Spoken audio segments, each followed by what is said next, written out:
आदरणीय सर श्री बाल कवि बेरा जी को सशक्त नमन करते हुए, इस धरती को नमन करते हुए आदरणीय मनोहर मन्नू को बुलाना चाहता हूं कि आए और इस कार्यक्रम की शुरुआत करें संचालन के साथ। मनोहर मन्नू।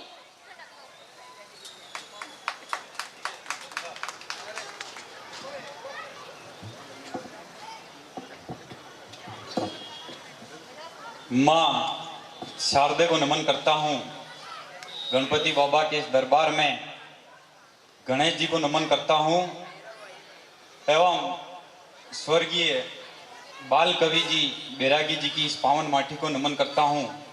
मंच पर विराजित देश के ख्यातनाम तमाम कवियों को नमन करता हूँ और आप सभी श्रोताओं को विशेष नमन करता हूँ। और ये जो भी खड़े हैं भाई साहब, आपसे मेरा विशेष निवेदन है कि युवा जागृति मंच द्वारा बहुत अच्छी विचार की व्यवस्था करी हुई है यहाँ बैठने के लिए। और ये कवि सम्मेलन है, कोई 1-2 मिनट का खेल नहीं। जब तक आप चाहोगे तब तक ये कवि सम्मेलन सुनेगा चलेगा। तो सुनना है आपको तो आप आराम से, इतनी अच्छी विचार की व्यवस्था, इस विचार पर बैठकर इस कवि सम्मेलन का आनंद लो। मेरा पुनः आप से हाथ जोड़कर निवेदन है, जो पीछे खड़े भाई साहब उनसे भी मेरा निवेदन है, ये जो इस स्लाइड के नीचे बैठे हैं आपसे भी मेरा विशेष निवेदन है कि आप, इतनी अच्छी विचार की व्यवस्था है, इस पर बैठकर इस कवि सम्मेलन का आनंद लो। ये माताएं बहनें जो पीछे बैठी हैं इनसे भी निवेदन है कि आप भी आगे आ जाए थोड़ी। ये आपके लिए विशेष आरक्षित जगह है, थोड़े आप भी वहां से यहाँ आगे आ जाइए, इस कवि सम्मेलन का आनंद आएगा। साहब, कवि सम्मेलन कवियों और श्रोताओं के जुड़ने का खेल है। जब तक आपसे हमारा जुड़ाव नहीं होगा कवि सम्मेलन का आनंद आपको भी नहीं आएगा और कवि को भी कविता पाठ करने का आनंद नहीं आएगा। एक विशेष निवेदन और मैं आपसे कर दूं कि इस मंच से मेरे द्वारा या किसी भी कवि के द्वारा ऐसी वैसी बात नहीं होगी जिससे आपको ये लगे कि यार कवि आए थे और ऐसी वैसी बात करके चले गए। और अगर ऐसी बात हो भी जाए तो अतिथि महोदय आप हमारा कुछ नहीं बिगाड़ सकते हो, क्योंकि हम पहले से बिगड़े हुए तभी रात रात भर इधर भटक रहे हैं। कहने का मतलब, अगर ऐसी कोई बात हो भी जाए तो उसका सिर्फ और सिर्फ यही कारण होगा कि इस तनाव भरी जिंदगी में आपके होठों पर मुस्कान लाना साहब, इसके अलावा कोई कारण नहीं होगा। क्योंकि सबसे टेढ़ा काम होता है किसी को जी भर के हंसाना, सबसे टेढ़ा काम होता है साहब किसी को टेंशन देनी हो। कोई दिक्कत वाली बात नहीं, आप एक नई सिम खरीदो और लालचंद जी राठौड़ साहब के मिस कॉल कर दो, वो उधर से फोन लगाए, आप फोन ही मत उठाओ तो लालचंद जी का दिमाग पूरे दिन इसी में घूमेगा कि यार ये मिस कॉल करने वाली कौन थी यार, ये मिस कॉल करने वाली कौन थी यार। लेकिन किसी को हंसाने का काम होता है वो सबसे टेढ़ा काम होता है, और वो काम हम करते हैं रात रात भर की नींदें बर्बाद करके। इस बीच ऐसी कोई बात हो भी जाए तो आपको उसको अन्यथा में नहीं लेनी है, आपको बस ताली वाली बजानी है। जहां बात आपको अच्छी लगे, बात आपके दिल को छू जाए, बात आपके समझ में आ जाए, वहां आपको बराबर जोरदार तालियां बजानी है। सिर्फ ही करके ही काम नहीं चलाना है। और बात अगर अच्छी लग भी जाए तो अपने मालवी में कहते कुराठी भी कर सकते हो आप। हाँ, अच्छा, मालवी आपके समझ में आवे कि नहीं आवे?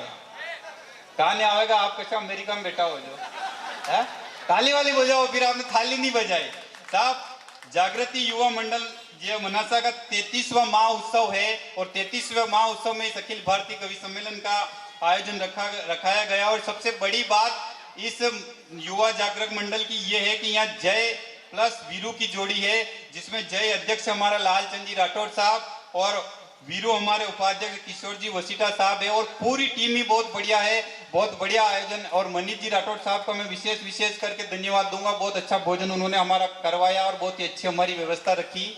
इसके लिए आप सबसे मंच से भी निवेदन है कि एक बार जोरदार तालियां आप मनीष जी राठौड़ साहब के लिए भी बजाएं। और आज की इस कार्यक्रम के समस्त अतिथियों को भी मैं विशेष नमन करता हूं, प्रणाम करता हूं। हाँ, ये बहनें जो, हाँ थोड़े और आगे आ जाइए, और वो माताएं बहनें जो पीछे बैठी है उनसे मेरा एक बार और हाथ जोड़ के निवेदन है कि थोड़े आगे आ जाइए। इस कवि सम्मेलन की हम शुरुआत करते हैं। ये भाई साहब खड़े, आपसे मेरा तीसरी बार ये हाथ जोड़ के निवेदन है कि आप यहाँ बैठो और इस कवि सम्मेलन का आनंद लो। मैं तो सिर्फ यूं ही कहना चाहता हूं कि आप ये सोचकर मत बैठो कि आप ये सोच, हाँ, ये 2-4 बच्चों को प्रैक्टिस करके भेजा है यहाँ पे। हाँ, आप फोटो खींच रहे हो भाई साहब, लेकिन मैं हाथ जोड़कर निवेदन करके कह दूं कि आपके पास कितना भी महंगा कैमरा हो, मेरा फोटो ढंग का नहीं आएगा।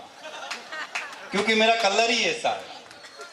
हाँ, अपना कलर पहले से काला है। इसके लिए क्या, मेरी पत्नी को एक फायदा है कि करवा चौथ के दिन वो शाम को 6 बजे ही व्रत खोल लेती है कि जब चांद आएगा तब आप नजर नहीं आओगे। हाँ, फिर आप भाई साहब ताली वाली बजाओ, आप यही करके काम। मैंने क्या कहा कि कोरोना के उस काल से हम गुजरे हैं साहब, उसके बाद आदमी हंसना भूल गया था। तो हंसना सेहत के लिए बहुत जरूरी है। ये भाई सफेद टी शर्ट वाले, हाँ तो इधर देख, उधर आवाज, तुम बातें मत करो, तुम्हारे बातें कर करना, इधर देख बुआ जी बैठे हैं मंच पे।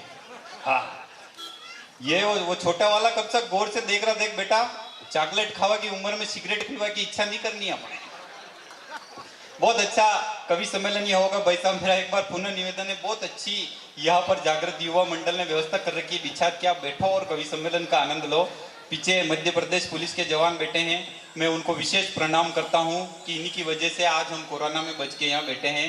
अगर ये उस समय लठ नहीं चलाते तो आज हम यहाँ सुरक्षित नहीं होते। उस दौरान हमारे इस विनोद 9560 के एक लठ पड़ा था।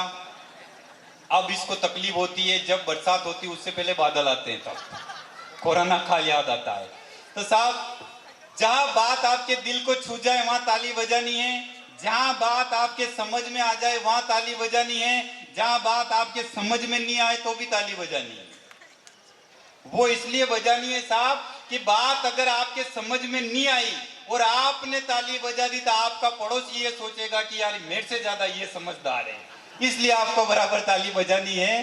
क्योंकि साहब विष्णु सक्सेना जी की मुझे 2 लाइन याद आती है कि आए हैं तो काटेंगे एक रात तुम्हारी बस्ती में, कि आए हैं तो काटेंगे एक रात तुम्हारी बस्ती में, चाहोगे तो कर लेंगे 2 बात तुम्हारी बस्ती में, और इस मन के सूने आंगन में एक घटा बन छा जाना, कर देंगे गीतों की बरसात तुम्हारी बस्ती में, कर देंगे गीतों की बरसात तुम्हारी बस्ती में। एक विशेष निवेदन और मैं आपसे कर दूं कि साहब, शहर से अगर गंदगियां भगानी है तो नालियां जरूरी है, कि शहर से अगर गंदगी भगानी है तो नालियां जरूरी है। मलेरिया घर में नहीं आए इसके लिए दरवाजे और खिड़कियों पे जालियां जरूरी है। हम ससुराल जाए और अच्छी सेवा हो इसके लिए 2-4 थालियां जरूरी है। और इस कवि सम्मेलन को सफल बनाने के लिए आप सबकी जोरदार तालियां जरूरी है, आप सबकी जोरदार तालियां जरूरी है। हाँ तो भाई साहब, मेरा फोटो आ जाए तो आप बता देना, क्योंकि मैंने ये समस्या हो जाती है साहब। वो क्या हुआ, एक पागल आ गया मेरे गांव में। अब साहब पागल आया तो वो क्या हुआ, लाइट के खंबे के ऊपर चढ़ गया। अब वो जुई लाइट के खंबे के ऊपर चढ़ा साहब की लाइट काटनी पड़ी। अगर लाइट नहीं काटे तो वो और ऊपर चढ़ जाए। अब जुई साहब लाइट बंद करी और पूरा गांव वहां इकट्ठा हुआ। उस पागल से कहा, देख नीचे उतर, तेरे को समोसा खिलाएंगे, नीचे उतर तेरे को रबड़ी खिलाएंगे, नीचे उतर तेरे को नए कपड़े दिलाएंगे। वो नहीं माना साहब। पुलिस वाले आए, पुलिस वाले ने कहा, देख तू नीचे उतर, नहीं तो अगर हम ऊपर चढ़ के तेरे को नीचे उतारेंगे, थाने में ले जाकर पट्टे लगेंगे। तो उसने कहा कि आप ऊपर चढ़ नहीं सकते हो, इस बात की मैं टेंशन ही नहीं लेता हूँ। तो साहब वो क्या हुआ कि उस भीड़ को देखकर 3 दिन बाद एक पागल और आया, भीड़ को देखकर वहां रुका कि यहाँ क्या तमाशा हो रहा है। उसने पूछा तो हमारा ये उदित सिंह जो बाल कवि है, ये देख के बोला कि कुछ नहीं यार, ये पागल लाइट के खंबे के ऊपर चढ़ गया, 3 दिन हो गया नीचे नहीं उतर रहा, लाइट बंद है पूरे गाँव में। तो उसने कहा मैं 1 मिनट में उतार दूं। कि यार हम 3 दिन से तड़प रहे हैं, नीचे नहीं उतरा, तो 1 मिनट में उतार दे, ऐसा कैसे हो सकता है, चल उतार के बता। तो साहब उस पागल ने अपने जेब में से सेविंग करने की ब्लेड, अपनी भाषा में कहा, अपनी दाढ़ी करा की पत्ती निकाली, उस खंबे की अड़ाई उस पागल से कहा नीचे उतर रहा कि काटो। कि उसने कहा नीन फटाक से नीचे उतर गया। अब साहब वो जुई नीचे उतरा के हमने पूछा कि क्यों रे, जब हम गुलाब जामुन खिला रहे, रबड़ी खिला रहे, पुलिस वाले ने तेरे से पट्टे रखने की धमकी दी, तो नीचे नहीं उतरा और इस एक पागल के कहने से तो नीचे उतर गया। तो उसने कहा कि आप सब समझदार लोग हो, मेरा कुछ भी नहीं कर सकते, लेकिन इस पागल का क्या भरोसा है, तंबा काट भी देते हो। तो साहब इसी माहौल में एक हास्य के उस कवि को आपके बीच भेजना चाहता हूं, जो उम्र में बहुत छोटा है, लेकिन मेरा दावा है कि अगर आपकी तालियां बजती रही तो वो आपको हंसा हंसा कर लोट पोट कर देगा। उदित सिंह कल्याणपुरा से हमारे बीच एक बार जोरदार ताली बजाकर आमंत्रित करें उदित सिंह कल्याणपुरा। बिल्कुल आपके कीन कैन करना मैं भूले दूंगा गोपाल जी ने। ये था भाई विनोद 9560, एक बार जोरदार ताली बजाए इसके सम्मान में। आपको हंसाने की पूरी कोशिश करी, वही किसान की बात करी और किसान के बात के साथ साथ देश की बात करी। अपनी जो भाषा है मालवी भाषा, उस मालवी भाषा में इसने आपके बीच कविता पाठ करी। हालांकि इसकी ठेठ मालवी भाषा थी जो गांव में बोली जाती है, कुछ आपके समझ में आया कुछ नहीं भी आया, लेकिन पूरी कोशिश इसने करी। और बात अपनी खत्म करी इसने देशभक्ति से। दोस्तों, आपको हंसाने के लिए मंच पर सुरेश बम शाजापुर से हमारे बीच है, और वास्तव में इस नाम बम है तो आप वही अंदाज लगा लें कि जब ये फूटेगा तो आप हंस हंसकर लोटपोट हो जाओगे। मालवा के सम्राट जिसको पूरा हिंदुस्तान जाना जाता है, भाई गोपाल जी धुरंधर हमारे बीच है। धीरे धीरे मंच वहां तक जाएगा। मां शारदे की बेटी जो उज्जैन से चलकर हमारे बीच आई हैं, निशा उज्जैनी जी को हम सुनेंगे। इस कवि सम्मेलन के सूत्रधार धनपाल जी धमाका जो पैरोडियो से आपको हंसाएंगे, गुदगुदाएंगे।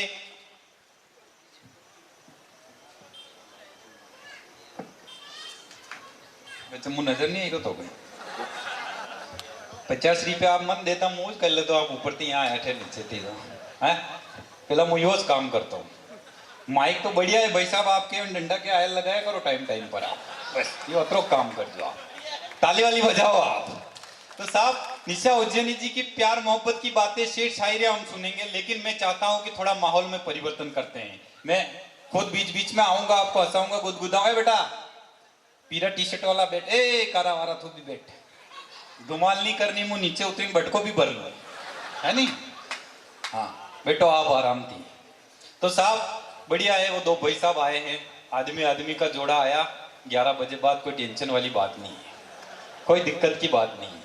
तो साहब थोड़ा माहौल में परिवर्तन करते हैं, और जहां से विनोद पिचाणु साठ ने अपनी कविता पाठ खत्म करा था, देशभक्ति की हम बात करते हैं। साहब देशभक्ति की बात करने के लिए विनोदा राजस्थान से कलम चलती है, जो पूरे हिंदुस्तान में अपनी ओजस्वी भाषा के लिए जाना जाता है, जिसका नाम अंशुमन आजाद है। एक माँ के 3 बेटे होते हैं साहब। देशभक्ति कई बड़े बड़े शहरों में जिंदा हो ना हो, लेकिन मैं गारंटी से कह सकता हूं कि मनासा जैसे शहर में आज भी देशभक्ति जिंदा है साहब। एक ऐसे ही छोटे शहर में एक बूढ़ी माता जी रहती है, उनके 3 संतान हैं, 3 बच्चे हैं, वो तीनों को सेना में भर्ती करवा देती हैं भारत माता की रक्षा के लिए। साहब 2 बरस बीत जाते हैं, उसका एक बेटा शहीद होकर आता है। उस माँ की आंखों में से किसी प्रकार के आंसू नहीं होते, किसी प्रकार का रोना ढोना नहीं होता, वह खुशी खुशी उसका अंतिम संस्कार करवा देती हैं। 4 बरस बीत जाते हैं, उसका दूसरा बेटा शहीद होकर आता है, उसका भी उसी प्रकार खुशी खुशी अंतिम संस्कार हो जाता है। लेकिन साहब तीसरा छोटा और सबसे आखिरी बच्चा 7 वर्ष के बाद जब शहीद होकर आता है, वो माँ बूढ़ी हो जाती है। उस माँ की आंखों में से इतने आंसू निकलते, इतने आंसू निकलते हैं कि ये घटना एक पत्रकार बंधु से देखी नहीं जाती। वो सवाल कर बैठते हैं कि माँ जी, जो आपके पहले 2 बेटे शहीद हुए, आपने किसी प्रकार के आपके आंखों में आंसू नहीं थे, आपने खुशी खुशी अंतिम संस्कार कराया।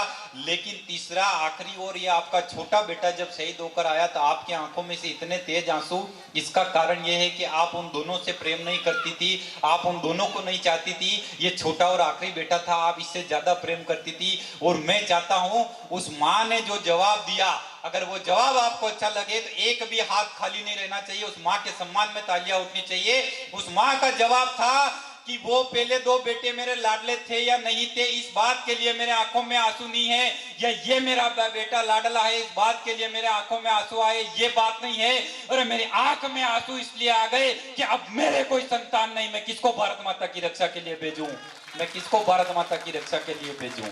साहब एक सैनिक शहीद हो जाता है, तब कहीं बड़े बड़े नेता आते, कह देते एक आदमी शहीद हो गया, लेकिन वो आदमी शहीद नहीं हो, उसके परिवार की क्या स्थिति होती है। किस कवि की 4 लाइनें याद आती है, मैं अंशुमन आजाद की भूमिका में पढ़ना चाहता हूँ। उस परिवार की क्या स्थिति होती है कि सुख भरपूर गया, कि सुख भरपूर गया, मांग का सिंदूर गया, नन्हे नो निहालों की लंगोटियां चली गई, अरे भाई की पढ़ाई गई, बाप की दवाई गई, छोटी छोटी बेटियों की चोटियां चली गई। एक सा विस्फोट हुआ साहब कि पूरे ही जिस्म की बोटियां चली गई। और आपके लिए तो एक आदमी मरा है साहब, मेरे तो घर की रोटियां चली गई, मेरे तो घर की रोटियां चली गई। साहब कोई कह देता मैं भारत माता की जय नहीं बोलूं, कोई कह देता मैं वंदे मातरम नहीं बोलूं, तब मैं कहना चाहता हूं कि उठे अगर नजर भारत मां पर, कि उठे अगर नजर भारत मां पर, तो उस आंख को फोड़ दो। जिस चीज से शरीर में तकलीफ हो उसको खाना छोड़ दो। और जो गद्दार भारत माता की जय और वंदे मातरम बोलने से इनकार करे, अरे उसको चौराहे पे लटकाकर फोड़ दो, उसको चौराहे पे लटकाकर फोड़ दो। आपके देशभक्ति जागी। अब अपन क्या है साहब, मालवा के लोग भोले लोग हैं, इतने भोले लोग हैं कि देशभक्ति जागती है तो इतनी जल्दी जागती है कि बोले आपके मन में ऐसा आ गया होगा कि अभी पाकिस्तान को निपटा दे। ऐसे हुआ हमारे कवि सम्मेलन में कि भाई अंशुमन आजाद ने कविता पढ़ी। अब कविता पढ़ी साहब, देशभक्ति जागी तो ऐसी जागी कि सब कवि कहे कि आज ही पाकिस्तान को निपटाना है, और पाकिस्तान को निपटाना है, चलो पाकिस्तान। और पाकिस्तान चलने के लिए साहब हमारे गोपाल जी धुरंधर वो बंदूक लाए, ये बंदूक लेके आए। अब सुरेश बम तो कुछ भी नहीं लाए क्योंकि तो खुद ही बम है। ये निशा उज्जैनी जी मैडम हमारे एक लठ लेके आ गए। ये विनोद पिचाणु साठ अपने तलवार लेके आया। अब साहब धनपाल जी धमाका भी आए कि आप पाकिस्तान काई से चले कि काई से चले, तो एक काम करें कि लालचंद जी से कहें कि एक पिकअप किराए की करवा दें। तो लालचंद जी ने एक पिकअप भिजवा दी। अब साहब पिकअप भिजवाई, हम उस पिकअप में बैठे, 2 किलोमीटर पिकअप चली और वहां जाके साहब बात निकली कि इस पिकअप का किराया कौन देगा। अब एक कवि ने दूसरे के सामने देखा, गोपाल जी ने निशा मैडम के सामने देखा, निशा मैडम ने धनपाल जी के सामने देखा, ऐसे करते करते मेरे सामने देखा, हम सब नीचे उतर गए, अपनी देशभक्ति किराए पे आके नटक गए। सबसे ज्यादा संख्या में अगर कोई जाता है तो वो महिलाएं जाती है। पुरुष तो बेचारे मजबूरी में उनको लाने ले जाने के लिए साथ में जाते हैं, बाकी तो महिलाएं पहुंचती है। तो साहब हमारे गांव से वहां क्या साहब 30-40 किलोमीटर की दूरी पे प्रवचन था पंडित जी के, और प्रवचन थे तो पूरे मोहल्ले वाली ने एक दिन राय करी कि अपन भी प्रवचन सुनने चले जाएं। तो साहब मेरी घरवाली बोली कि मैं भी जाऊं। अब क्या हुआ, एक बार तो मना कर दिया, लेकिन दूसरे बार वो गुस्से में बोली, मैंने कहा जाने दो यार। अब 4 दिन वो वहीं रही, प्रवचन सुन के जुई घर आई। अब साहब जुई घर आई, वो जुई घर के अंदर घुसी, अपना गुस्सा तो पहले से तेज था। मैंने उसे यूं ही कहा कि पंडित जी ने प्रवचन में क्या कहा यूं बता। अब वो देख के बोली कि देखो आप वहाँ कई बड़ी बड़ी लाइटें लग रही थी, क्या चाइना की लाइटें, बड़ी बड़ी हेलोजिन, देखो आप क्या व्यवस्था थी, क्या टेंट थे ना। मैंने कहा तो यूं बता कि पंडित जी ने प्रवचन में क्या कहा। अरे एक दिन नुक्ति की प्रसाद बटी, दूसरे दिन लड्डू बांटे, तीसरे दिन तो देसी घी का हलवा बांटा। मैंने कहा तो यूं बता कि पंडित जी ने प्रवचन में क्या कहा। अरे आप देखो कोई मारुति कार से आया, कोई पिकअप से आए, तो कोई पैदल ही आ गए। मैंने कहा तो यूं बता कि पंडित जी ने प्रवचन में क्या कहा। अरे क्या बैंड बजे ने, क्या वो डीजे बजे ने, क्या डिस्को ढोल बजे। मैंने कहा तो यूं बता कि पंडित जी ने प्रवचन में क्या कहा। तो वो उधर से देख के बोली कि आपको संपट नहीं पड़े, इतनी भीड़ भाड़ में कोई होना है। ये कंडीशन हो जाती साहब। वो साहब क्या गीत पे प्रतिगीत एक विधा होती है। पुराने जमाने में गाने चलते थे, ये बासा बेटे चश्मा वाले, इनके जमाने में गाना चलते थे, बहारों फूल बरसाओ मेरा महबूब आया है। कितना अच्छा गाना था, उससे पता चलता था कि यार किसी का महबूब आया है। जन्म जन्म का साथ है हमारा तुम्हारा, जिंदगी एक नई जंग है, ये गाने होते थे। अब ऐसे गाने आ गए साहब जिनका कोई संपट नहीं हुआ। गाना चला थोड़े दिन पहले, पानी पानी पानी, भगवान कसम उसकी दूसरी लाइन मेरे को आज दिन तक संपट नहीं पड़ी ना, आपके भी नहीं पड़ी होगी। ऐसे ऐसे गाने आ गए साहब जिनका कोई मतलब नहीं। पुराने जमाने में गाने हुआ करते थे। तो साहब वो एक गाना चला अभी थोड़े दिन पहले कि भोली सी सूरत, आंखों में मस्ती, दूर खड़ी शर्माए, मेरी नजर से तुम देखो तो यार नजर हुआ। इसकी पहली लाइन बहुत बढ़िया है, भोली सूरत हो सकती, दूर जाके शर्मा सकती, लेकिन इसकी दूसरी लाइन मिस्टेक कर गई कि मेरी नजर से तुम देखो तो यार नजर वो आए। जब आप सब अगर मेरी नजर से इस कवित्री को देखो तो आपकी नजर में क्या मोतियाबिंद हो गया आंखों में। इससे गाने आता हुआ गाना चला था, दिल क्या चीज है जानम जान तेरे नाम कर दूं। अब ये गाना उस समय चला भाई साहब जिस समय मेरी शादी हुई। अब तो क्या है, डीजे बजते, उस समय बैंड आते थे, बैंड वाले ने पूरी बनोरी में यही गाना गाया, दिल क्या चीज है जानम जान तेरे नाम कर दो। मेरे दिमाग में वही गाना फिट हो गया और मैंने घर वाली को रोज सुना था, दिल क्या चीज है जानम जान तेरे नाम कर दूं। अब 10 साल के 2 लड़कियां होने के बाद एक दिन वो बोली कि आप वो गाना सुनाओ जो पहले सुनाते थे। मैंने कहा कौन सा, कि दिल क्या चीज है जानम जान तेरे नाम कर दूं। मैंने उसको सुनाया, मैंने कहा दिल क्या चीज है जानम जान तेरे नाम कर दूं। तो वो देख के बोली दिल जान सब आपकी रहने दो, अपने तो एक प्लाट नाम पे करवा दो।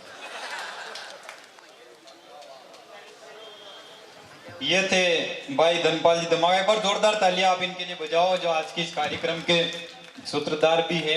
एक एक फूल इस मंच पे लाए, निशा उज्जैनी जी के रूप में गुलाब का फूल लाए, ये सुरेश बम के रूप में कद्दू का फूल लाए, मेरे और पिचाणु साठ के रूप में धतूरे का फूल लाए। हाँ, इसलिए आप ताली बजाओ जोरदार। हाँ भाई साहब आप बैठो।